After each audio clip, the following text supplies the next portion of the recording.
Gold trusted gold buyers తాకట్టులో ఉన్న బంగారాన్ని విడిపించి ఈ రోజు ఉన్న మార్కెట్ ధరకే కొనబడును. మరిన్ని వివరాలకు సంప్రదించండి 7771077720.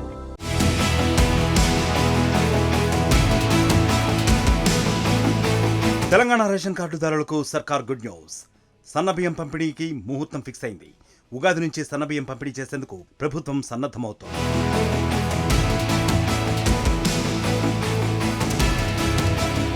రేషన్ షాపుల ద్వారా పేదలకు సన్నబియ్యం ఇచ్చేందుకు సర్వం సిద్ధమైంది. ఉగాది సందర్భంగా మార్చి 30వ తేదీన హుజూర్ నగర్లో సీఎం రేవంత్ రెడ్డి సన్నబియ్యం పథకాన్ని లాంఛనంగా ప్రారంభించనున్నారు. ఆ తర్వాత ఏప్రిల్ 1వ తేదీ నుంచి రాష్ట్ర వ్యాప్తంగా సన్నబియ్యం పంపిణీ జరుగుతుంది. ఇందుకోసం ఇప్పటికే ఎంఎల్ఎస్ పాయింట్ల నుంచి సన్నబియ్యాన్ని రేషన్ షాపులకు తరలించింది పౌర సరఫరాల శాఖ. రాష్ట్ర వ్యాప్తంగా ప్రస్తుతం 91,19,269 రేషన్ కార్డులు ఉన్నాయి.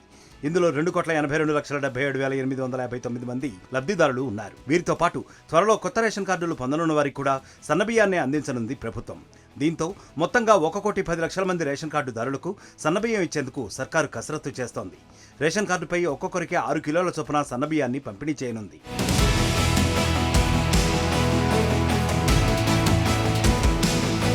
సన్నబియ్యం కోసం ఇప్పటికే రైతుల నుంచి మొత్తం 53.95 లక్షల టన్నుల వరిధాన్యాన్ని కొనుగోలు చేసింది ప్రభుత్వం. కొనుగోలు చేసిన వడ్లను మిల్లింగ్ చేయించిన తర్వాత రేషన్ షాపుల ద్వారా పేదలకు సన్నబియ్యాన్ని అందిస్తోంది.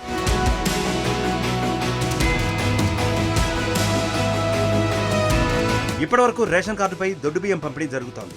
అయితే రాష్ట్రంలోని 5% మంది కూడా దొడ్డు బియ్యాన్ని తినట్లేదని సర్వేలో తేలింది. దీంతో రేషన్ బియ్యం అక్రమ రవాణా అవుతోందని ప్రభుత్వం గుర్తించింది. దీన్ని అరికట్టేందుకు సన్నబియ్యం పంపిణీకి శ్రీకారం చుట్టబోతోంది.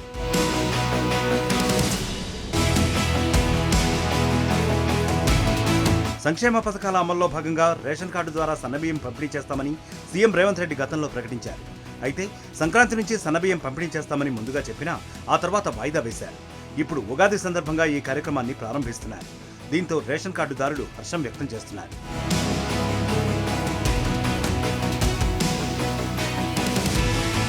మరిన్ని వీడియోస్ కోసం ఛానల్ ని సబ్స్క్రైబ్ చేయండి. లేటెస్ట్ అప్డేట్స్ కోసం వాట్సాప్ ఛానల్ ని ఫాలో అవ్వండి. ఆ లింక్ డిస్క్రిప్షన్ లో ఉంది.